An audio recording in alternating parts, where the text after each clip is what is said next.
Seriously, people, it's very annoying wanting to watch news like CBC News Network, and I'm getting stories about coffee and hockey and the same nonsense, which, sometimes I'd almost think it's more likely there's a conspiracy if my own theory didn't explain why people allow for such nonsense for so long. And what I'm saying is that most of our societies, not just in Canada but around the world, let's say we wanted to build a bridge or a new building or a new hospital or anything useful for society like a train track or something. Do you know how easy it used to be and how it got done very easily? And now just tiny little things need to be adjusted, and it's like insanity to get it done. And okay, well, let's say in Canada we've had, I think, 17,000 deaths that may or may not be linked to this virus that I'm not saying isn't real.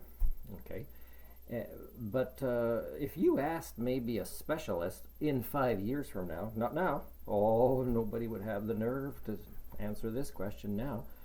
Is let's say these 17,000 in this same period is the comparison number. So in this same period, based on very likely already a sick or vulnerable majority of these 17,000, how likely would they have died during the same, let's say, year period or a 2 year period?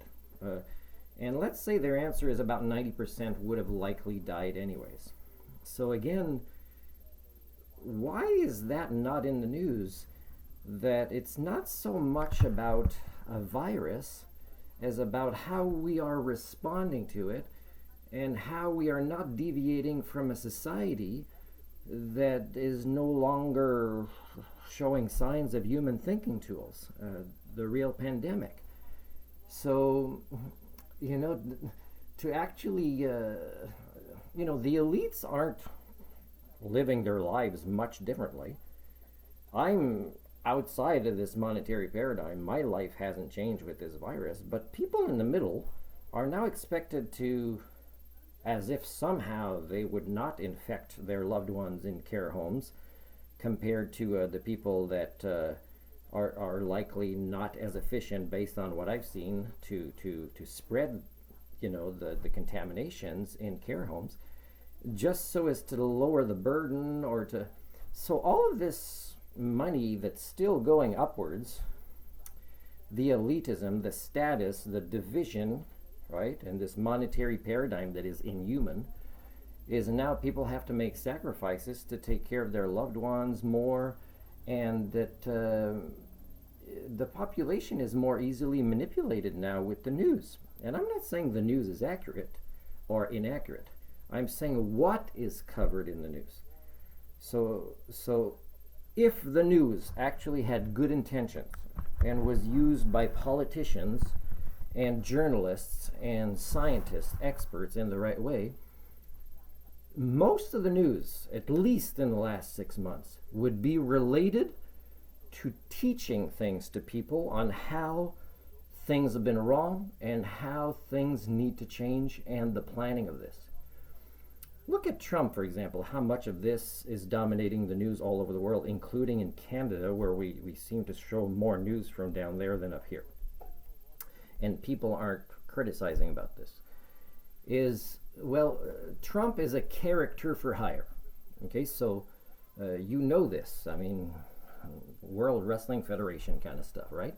So if there was a way to manufacture consent more, is to frickin' throw this Trump story. And I'm not saying all this is by an intelligence, and it's possible, but I'm not saying this. I don't think it's likely, because my theory is sufficient explanation for what's going on. But let's say public opinion was manipulated in the news in this way by a small group of intelligent people.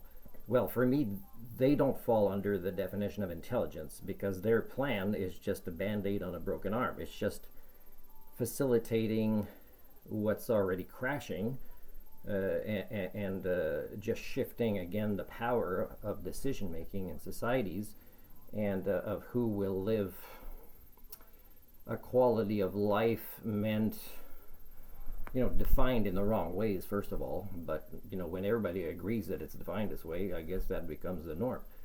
So, if there is an intelligence taking advantage of this virus that is real to actually shift public opinion, shift things in a way that the labor force, because you can't depend on unions, not in North America anyway, I can guarantee you that, is that there's a lot of, and I'm not saying, again, people, I'm not saying that a lot of the rules meant to minimize the spread aren't making sense. They make sense.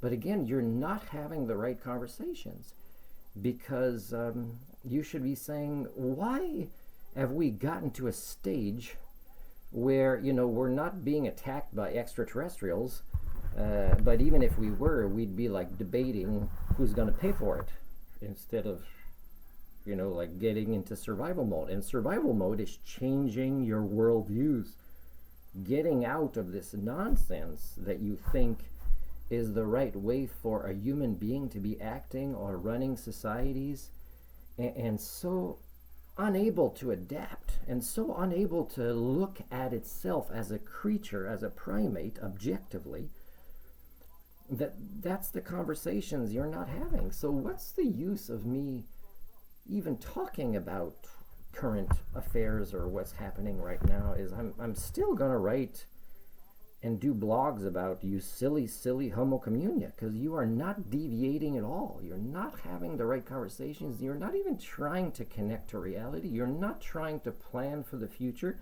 You're not trying to discover more of your own metapsychology, observing your own thoughts and feelings and learning from them so as to better manage them, so as to evolve them. Everything is going to continue crashing. And the only thing that's not going to make you notice it is, again, your favorite habit of getting into denial. This is so annoying to want to see real news and to see it's the same thing meant to deviate the focus away from yourselves and how you are continuing to screw up, and just not looking at yourselves as a species more objectively. It is so... There's so many people I'm disappointed in when it comes to who is there. This guy, the specialists they have on, the people even that are the experts, many of them actually want to say things, and they don't have the courage to say things. They'll say something that is a little bit helpful, but if the real experts were saying things like I'm saying, and saying we need to actually impeach the entire government and have scientists with the courage to be incredibly unpopular and therefore give up their elitist status to form a committee of scientists, you're just not having the right conversation. It's very hard to take you guys seriously as a species.